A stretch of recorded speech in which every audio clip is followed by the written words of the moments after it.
Hello everyone, welcome back to our channel. Today we are going to study chapter The Monkey and the Crocodile from class 6. तो चलिए start करते हैं। पहले हम ये 3 points पढ़ेंगे जो कि बताएंगे कि आगे के पैराग्राफ में क्या होगा या चैप्टर में क्या होगा। ठीक है, तो पहला है a monkey lived in a fruit tree on the bank of a river. एक बंदर एक नदी के किनारे फल के पेड़ पे रहता था। He made friends with a crocodile, gave him delicious fruits to eat and sent some for his wife. और उसने एक क्रोकोडाइल को अपना दोस्त बनाया, यानी एक मगरमच्छ को अपना दोस्त बनाया और उसको स्वादिष्ट फल दिया करता था। उस पेड़ के जो स्वादिष्ट फल थे वो उसको दिया करता था खाने के लिए और कुछ उसकी पत्नी को भेज दिया करता था। They met regularly and talked, the monkey in the tree and the crocodile on the ground. वो डेली मिलते थे, रोज मिलते थे और बातें किया करते थे। और मंकी पेड़ पे रहा करता था और क्रोकोडाइल जमीन पे रहा करता था। तो चलिए अब हम स्टोरी देखेंगे। Once on the bank of a river, a monkey made a home for himself in a tree laden with fruit. He lived in it happily, eating to his heart's content the fruit of his choice. एक बार नदी के किनारे एक बंदर ने अपने लिए यानी बंदर ने खुद के लिए एक पेड़ पर अपना घर बनाया जो कि फलों से लदा हुआ था। लेडन का मतलब होता है लदा हुआ, ठीक है। और वो वहाँ खुशी खुशी रहता था और जी भर के अपने मन पसंद के फल खाया करता था। हर्ट्स कंटेंट का मतलब जब तक खाता था जब तक कि वो संतुष्ट ना हो जाए। कंटेंट का मतलब होता है संतुष्ट, यानी वो मन भर के फ्रूट्स खाया करता था। The monkey was happy but lonely and wanted a companion to talk to and share the fruits with, but there was no one around, not even another monkey, till one day a crocodile appeared on the river side.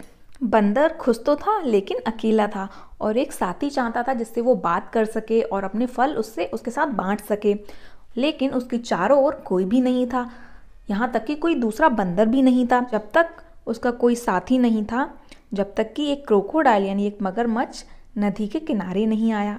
ठीक है, तो यहाँ companion का मतलब होता है साथी और शेयर का मतलब होता है बांटना और अराउंड का मतलब होता है आसपास या चारों ओर। ठीक है, और अपीयर्ड का मतलब होता है प्रकट होना। ओके, तो फिर hello there said the monkey, do you live in this river, would you like to eat some fruit.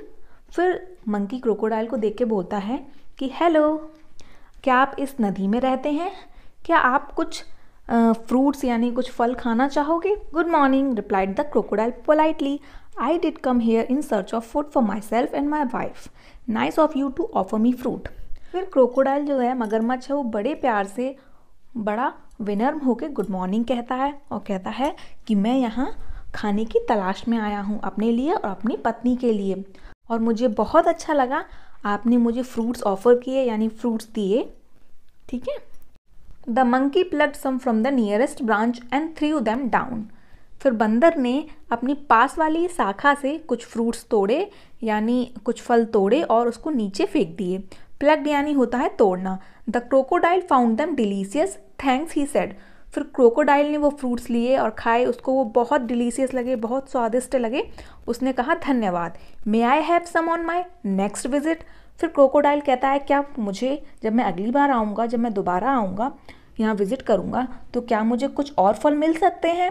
Certainly, as many as you like and some for your wife too, said the monkey. तो बंदर कहता है निश्चित रूप से तुम्हें जितना पसंद है उतना तुम ले सकते हो और अपनी पत्नी के लिए भी ले जा सकते हो। डू कम अगेन। फिर बंदर कहता है दोबारा ज़रूर आना। I am rather lonely here. कहता है कि मैं यहाँ अकेला सा ही हूँ।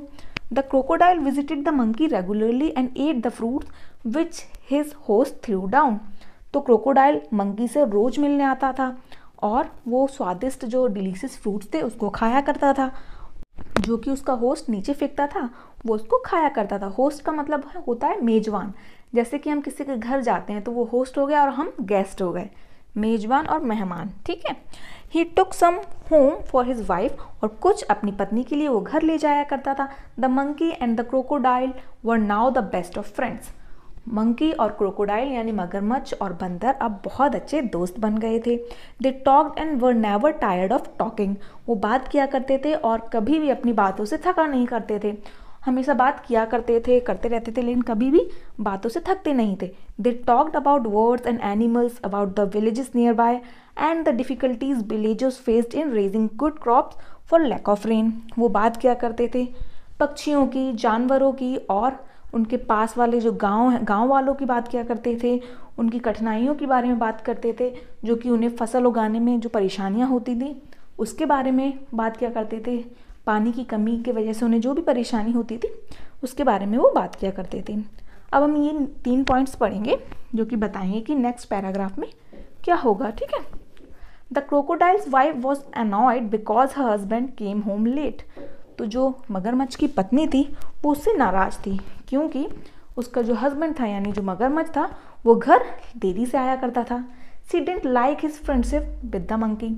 उसको उसकी दोस्ती पसंद नहीं थी, जो बंदर के साथ उसकी दोस्ती थी वो उसकी पत्नी को बिल्कुल भी पसंद नहीं थी।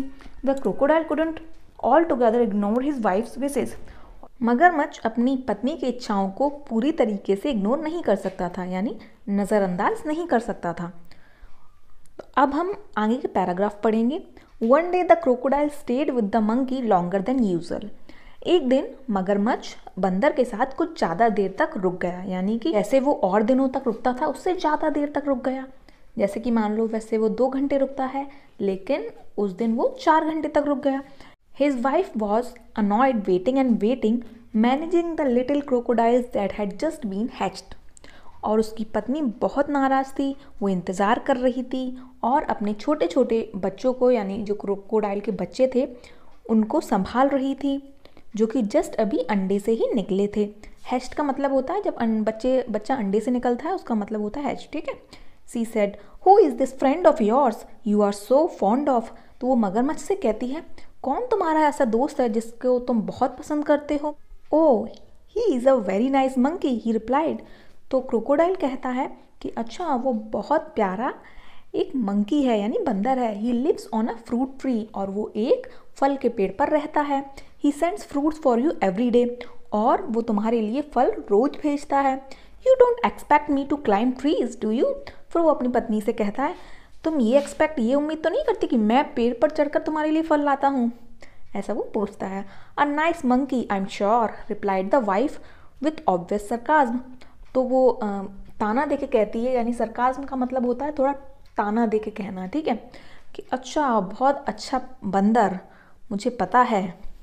उसकी पत्नी ऐसा कहती है, if you ask me this monkey should be my food, I want to eat his heart so much. तो वो फिर अपने क्रोकोडाइल से कहती है, अगर तुम मुझसे पूछो तो ये बंदर मेरा भोजन होना चाहिए, मेरा खाना होना चाहिए, मैं इसके दिल को खाना चाहती हूँ। What a foolish thing to say, shouted the crocodile। तो मगरमच्छ चिल्ला के कहता है, ये क्या मूर्खतापूर्ण बात कर रही हो? I can't kill a friend, though I won't mind a monkey occasionally for a change of taste। तो वो कहता है, मैं अपने दोस्त को नहीं मार सकता, हालांकि ये है कि अगर हमें टेस्ट चेंज करना हो, यानी हमें कुछ अलग खाना हो कभी कभार, तो मैं मंकी को खा सकता हूँ, लेकिन इसका मतलब ये नहीं कि मैं अपने दोस्त को मार दूंगा। You bring him hair, order the wife. तो उसकी पत्नी कहती है, आदेश देती है कि तुम उसको यहाँ लेके आओ, यानी उस बंदर को यहाँ लेके आओ। I want to see him, मैं उसको देखना चाहती हूँ। So you can eat him never, declared her husband. फिर क्रोकोडाइल मगरमच्छ कहता है, अच्छा इसलिए तुम उसको खा लो, कभी नहीं, ऐसा वो कहता है। His wife was furious and she dived into hide herself at the bottom of the river, leaving the little ones to pester their father. उसकी जो पत्नी थी वो बहुत गुस्सा हुई, उसको बहुत गुस्सा आया और वो नदी में चली गई, अपने आप को छुपाने के लिए नदी के बिल्कुल बॉटम में चली गई, यानी नीचे चली गई, और छोटे छोटे जो उसके बच्चे थे वो वहीं अपने फादर को परेशान करने के लिए छोड़ गई। पेस्टर का मतलब होता है परेशान करना, ठीक है। The crocodile was in a serious dilemma. अब क्रोकोडाइल था वो बहुत असमंजस में था, दुविधा में था। डायलेमा का मतलब होता है दुविधा में, ठीक है। उसको समझ नहीं आ रहा था कि क्या करूं, किसके साइड जाऊं। He loved his wife and was very fond of his friend too. वो अपनी पत्नी को बहुत प्यार करता था और अपने दोस्त को भी वो बहुत चाहता था, मतलब पसंद करता था। Finally he decided to be on the side of his wife.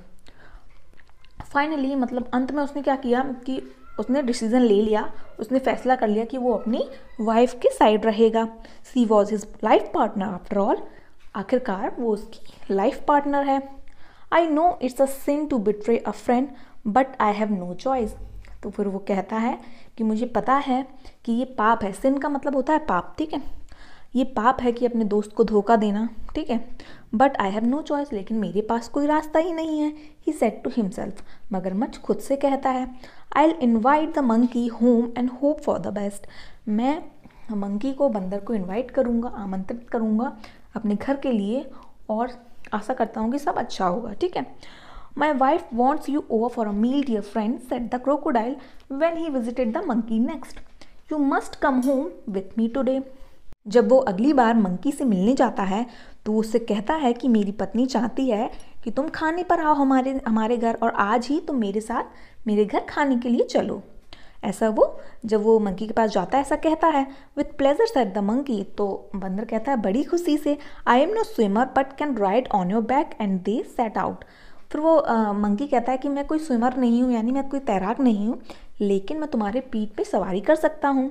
और वो दोनों सेट आउट यानी निकल गए वहाँ के लिए। In the middle of the river, यानी नदी के बीचों बीच, where the current was the strongest and the crocodile could no longer hide his intention. तो नदी को बीचों बीच जहाँ जो लहर होती है, नदी की लहर, वो बहुत स्ट्रॉन्ग होती है, बहुत तेज़ होती है। वहाँ मगरमच्छ अपनी जो उसका जो इंटेंशन था, उसका जो इरादा था, वो उसको नहीं छुपा सका। Sorry my friend, he said hesitatingly. और उसने हिचकिचाते हुए कहा कि सॉरी मेरे दोस्त, but I have to go under water now. अब मुझे पानी के अंदर जाना होगा। I have brought you here to kill you. मैं यहाँ तुम्हें मारने के लिए लाया हूँ। My wife can not survive without eating your heart. मेरी पत्नी जिंदा नहीं रह सकती बिना तुम्हारे दिल को खाए हुए। गुड बाय, और गुड बाय कर देता है। अब उसके बाद हम ये 3 पॉइंट्स पढ़ेंगे। The monkey was thunderstruck, he knew his life was in danger.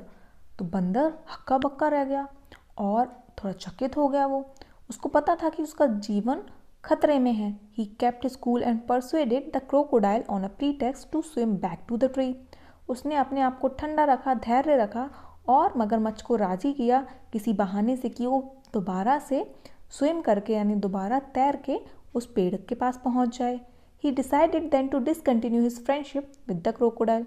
फिर उसने निश्चय किया, फैसला किया कि वो अपनी दोस्ती तोड़ देगा उस मगरमच्छ के साथ, ठीक है। अब हम आगे का पैराग्राफ पढ़ेंगे। The monkey was scared and distressed. Monkey बहुत डरा हुआ था और परेशान था। स्केयर्ड का मतलब डरा हुआ, डिस्ट्रेस्ड का मतलब परेशान होना, आपदाग्रस्त, ठीक है। But he was sensible and clever like all monkeys. लेकिन वो बहुत समझदार और बहुत चतुर भी था, जैसे कि सारे मंकीज होते हैं, जैसे सारे बंदर होते हैं। He kept a cool head. उसने अपने दिमाग को ठंडा रखा। Calmly he said, I would do anything for you and your family. उसने शांति से कहा कि मैं तुम्हारे लिए और तुम्हारी फैमिली के लिए कुछ भी कर सकता हूँ। You are my only friend after all. What is the monkey's heart compared with the life of crocodile's wife. उसने कहा कि तुम मेरे इकलौते दोस्त हो। आखिरकार एक मगरमच्छ की पत्नी का जीवन की तुलना में एक बंदर का दिल क्या ही चीज़ है, बंदर का हृदय क्या है। But how foolish could you be. तुम इतने बेवकूफ़ कैसे हो सकते हो। Why didn't you tell me before. तुमने मुझे पहले क्यों नहीं बताया। I would have brought my heart along. मैं अपने दिल को साथ में ले आता। अलॉन्ग का मतलब होता है साथ में, ठीक है। But where is your heart, asked the crocodile innocently. मगरमच्छ ने बड़ी मासूमियत से पूछा कि तुम्हारा दिल कहाँ है। I thought you carried it all the time. मुझे लगा कि तुम उसको हमेशा अपने साथ रखते हो। Of course not, it's there on the tree. बिल्कुल नहीं, वो तो वहाँ पेड़ के ऊपर है। Let's swim back at once and get it. चलो तुरंत वापस चलते हैं और लेते हैं। Your wife must be waiting. तुम्हारी पत्नी इंतज़ार कर रही होगी। Replied the monkey. मंकी ने ऐसा कहा। गेनिंग कॉन्फिडेंस यानी आत्मविश्वास को प्राप्त करते हुए कहा, oh dear what a mistake, hiss the crocodile. तो फिर मगरमच्छ कहता है, अरे क्या गलती है ये। और जैसे मगरमच्छ या स्नेक फुसकार मारते हैं ना, वैसे फुसकार मारते हुए उसने ऐसा कहा। They laughed loudly as the crocodile took a full turn to reach the tree. और दोनों बहुत तेज से हंसने लगे और मगरमच्छ ने यू टर्न ले लिया, यानी फुल टर्न का मतलब उस पूरा मुड़ गया उस पेड़ तक पहुंचने के लिए, ठीक है। On the river bank the monkey jumped on the tree and heaped a deep sigh of relief. जैसे ही नदी का किनारा आया, बंदर उछल के पेड़ के ऊपर पहुंच गया और उसने चैन की गहरी सांस ली। Heaved a deep sigh of relief का मतलब होता है चैन की गहरी सांस लेना, ठीक है। He plucked a fruit or two from the nearest branch and throwing them down said, और उसने अपनी पास वाली शाखा से एक दो फ्रूट तोड़े, यानी एक दो फल तोड़े और उसको नीचे फेंक दिए। और कहा उसने, let your wife have some fruit rather than my heart, अपनी वाइफ को कुछ फ्रूट्स यानी कुछ फल दे दो मेरे दिल की बजाय। Fresh fruits are good for mind and body, जो ताज़ा फल होते हैं वो दिमाग के लिए भी अच्छे होते हैं और शरीर के लिए भी अच्छे होते हैं। Goodbye friend and if you don't mind we won't meet again. फिर उसने क्रोकोडाइल से गुड बाय करते हुए कहा कि गुड बाय दोस्त, अगर तुम बुरा ना मानो तो हम अब दोबारा नहीं मिलेंगे। The crocodile sadder and wiser shed a few tears which were genuine and turn back to go home. फिर क्रोकोडाइल बहुत ज़्यादा दुखी था और समझदार भी था। उसने एक दो आंसू बहाए जो कि जेन्युइन थे, यानी वास्तविक थे, सच के थे। वैसे तो हम कहते हैं ना क्रोकोडाइल टीयर्स, जो कि घड़ियालू आंसू होते हैं, फेक आंसू होते हैं, लेकिन ये जेन्युइन थे, वास्तविक थे। और वो पीछे फिर से अपने घर के लिए मुड़ गया। He was in a hurry to tell his wife a thing or two, वो बहुत जल्दी में था अपनी पत्नी को बताने के लिए, जो भी घटना घटी उसको बताने के लिए वो बहुत जल्दी में था। अ थिंग और टू एक मुहावरा होता है, मतलब पूरी इन्फॉर्मेशन देना, ठीक है ना। इन्फॉर्मेशन हो जाएगा अ थिंग और टू का मतलब। तो ये चैप्टर यहीं ख़त्म होता है। आई होप आपको अच्छा लगा हो तो प्लीज़ वीडियो को लाइक कीजिए और चैनल को सब्सक्राइब कीजिए और ज़्यादा से ज़्यादा शेयर कीजिए। इसकी नेक्स्ट वीडियो में क्वेश्चन आंसर्स की लाऊंगी, और अगर कोई भी डाउट हो तो आप मुझे कमेंट करके पूछ सकते हैं। Thank you for watching.